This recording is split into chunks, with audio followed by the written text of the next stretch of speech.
Hey everybody, this is a quick video in case you have an Asenis Terry phone, a big button phone, and you need to do a hard reset to the factory default settings on it.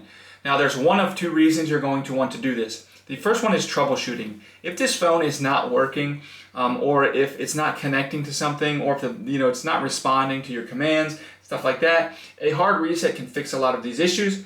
The other reason is if you're just trying to clear everything out, if you want to overwrite all the memories that you've got on all the buttons and stuff like that, and just have it back to the way it was when it came out of the box, so that you can reset your phone number, redial memories, and all that kind of stuff. We can just clear it out and have it forget everything. It's real simple. All you need to do is if you unplug it from the telephone line, from the power source, for 30 minutes, then that will drain everything out and it will clear all of the memory and everything out. So leave it unplugged, completely unplugged for at least 30 minutes. It will forget everything, turn it back on, and it will be like it's just coming out of the box.